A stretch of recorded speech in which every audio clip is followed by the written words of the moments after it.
Hey everybody, welcome. Good to have you along for a short thing with me, Rouvaun Smit. It's a Thursday morning in the Mother City, and it's time for us to look ahead at racing on the weekend here at Hollywoodbets Kenilworth.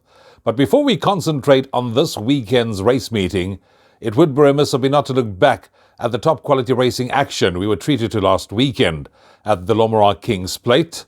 I thought Rascallion put in a workmanlike performance. Double Grand Slam, she really caught the eye. She now proves that she's matured to become a very versatile filly. And then One Stripe. Wow, what more can we say about One Stripe?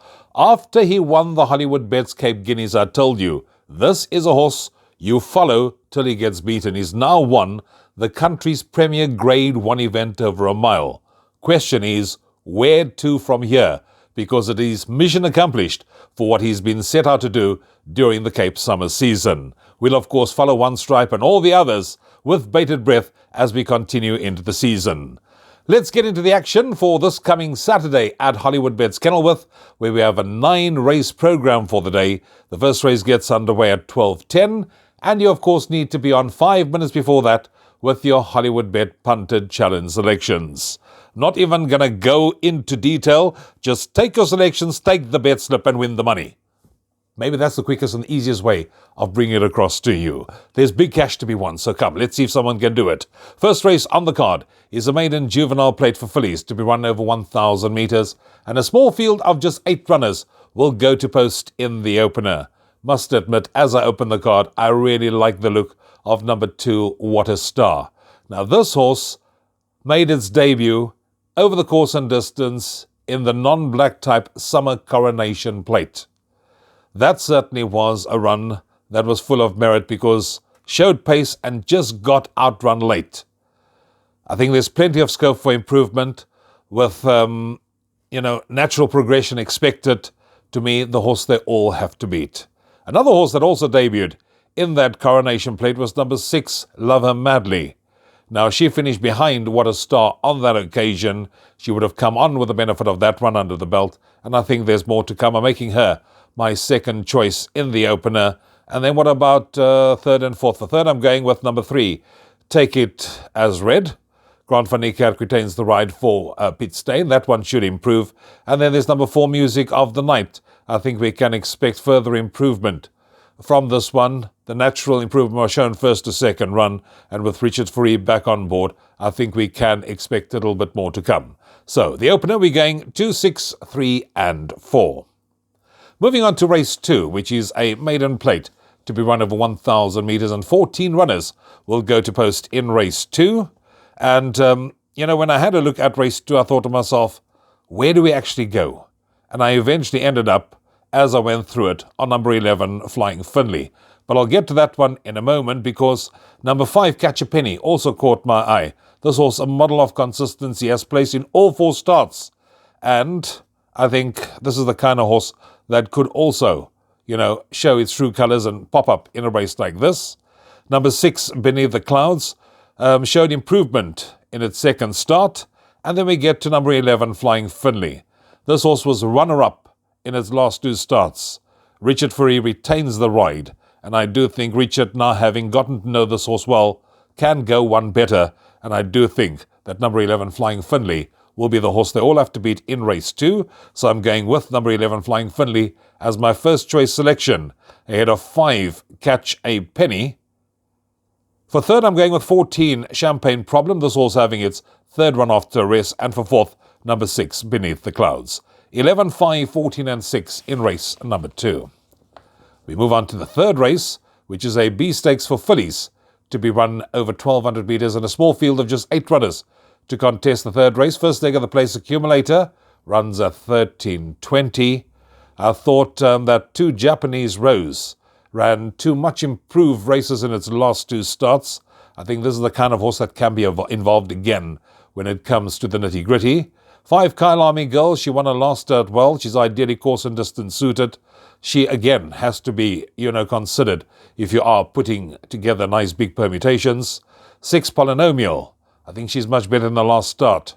She won on debut over the course and distance. Grant van Niekerk is back on board. She also cannot be ignored, but I've got the utmost respect for number 8, Miss World, and I think this is the kind of horse that can win a race like this. She ran a very good fourth in the Southern Cross Stakes. That was a Grade 3 level last time out. The form line of that race has been franked by a horse called Asia Pambile, who last week came out and really caught the eye when she won the Cartier Scepter Stakes at Grade 2 level. So all that is pointing in Miss World's direction to be a very strong contender, and I do think that she will take the lion's share of the prize money. Richard Fourie is back on board and on current form. I make her the horse to beat. So I'm going 8 Miss World ahead of 5, 6 and 2 in race number 3. Moving on to race 4, which is a D Stakes over 1,800 metres. This race runs at 13.55. It's the first leg of the Pick 6. 11 runners will go to post, and here a couple of them are renewing rivalry. Let's start with 1, Summer Night City. Now, despite coming wide into the home straight, really kicked on strongly in the closing stages and finished a close-up second last time out. She is 3.5 kilos better off at the weights with number 2, To the Moon and Back, with whom she renews rivalry. On the subject of To the Moon and Back, this horse carries a hefty mass of 64 kilograms in this race, which takes us on to number 3, Malice Strength. Now, this horse was travelling like a winner last time out and just got outrun in the run to the wire. In its penultimate run, it finished behind To the Moon and Back, and it finished 1.05 lengths behind To the Moon and Back, and this time round is a kilo better off at the weight, so there should be precious little to choose between the two. But I'm going to side with number 11, my only weakness, as the horse to beat. Beaten narrowly over the course and distance last time out, she drops in class, and with a bit of luck from the widest draw of 11, I think she should take a power of beating. So I'm going with 11, my only weakness, to win it from 1, 3 and 2. Moving on to race 5, which is a Class 4 to be run over 1,600 metres, and yet 2. There are a couple that are renewing rivalry. Immediately my eye fell on number 1, Kabonala Sedi. Now, this horse finished close up 4th over a mile when finishing behind number 3, Rule of Thumb, last time out. Kabonala Sedi is now a kilo better off at the weights, and there should be precious little to choose between them. However, Kabonala Sedi is having his peak run on Saturday, so could be cherry ripe to actually run a much better race than number 3, Rule of Thumb, with whom I said he renews rivalry. And on the subject of Rule of Thumb, he got a £3 penalty for that last win, but he does meet a similar kind of lineup.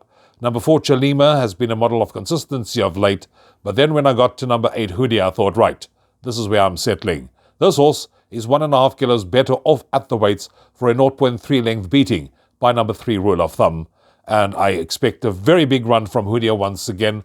With a swing of the weights, that should be enough to turn the tables. 8 Hoodia to win it from 1, 3 and 4. Moving on to race 6, which is a Class 4 for fillies and mares to be run over 1,600 metres, and 13 runners will contest the 6th race on the card.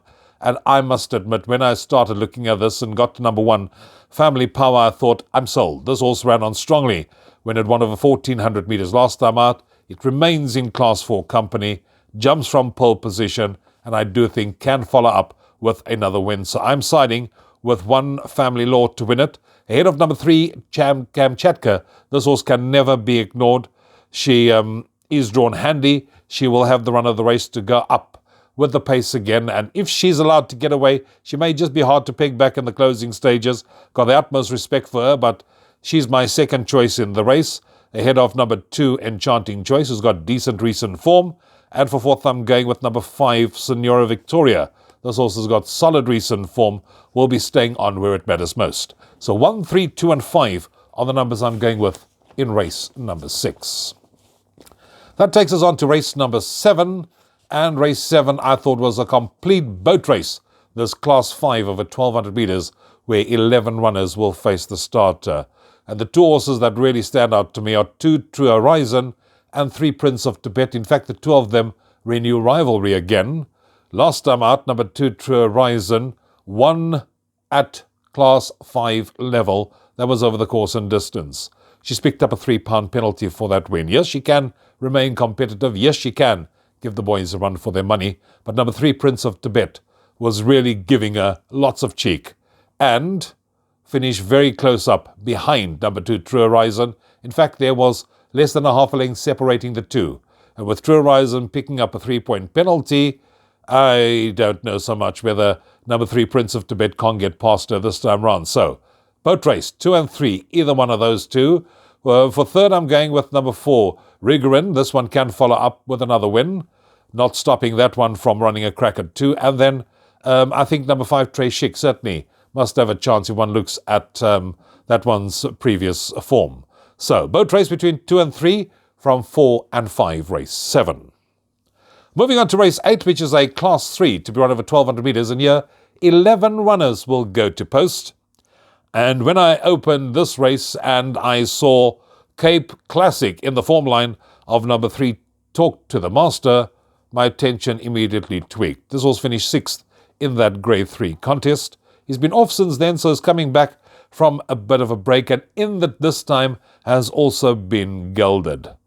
The Marshall stable has been in very good form, and if not in need of this run, I think will be a big runner in race number 8. 4, War Chariot should also be competitive in Class 3 company again. Number 7, Riverstone. Now this one was held up at a crucial stage in the race last time out. He's ideally course and distance suited, and he's having his peak run. So that's a horse that I give the utmost respect to. And then there's number 9, Arctic Wizard. This one can bring up the hat-trick because it comes into the race having scored back-to-back wins. So where do we go? I'm going 3, 9, 7 and 4 in race number 8. And that takes us on to the last of the afternoon, which runs at 16:55. It's a Class 4 over 1,200 metres, and I thought it was quite a tricky end to the day. A big field of 15 runners will face the starter at the 1,200 metre mark. You got to include a horse like number 1, Suti. I think better than that last 2 starts.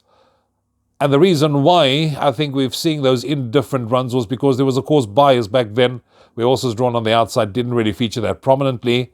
He's got Rachel Vennick on board. She claims the 1.5, and I think she could just make the difference. 5, Ford Red, as gallant and as game as they come.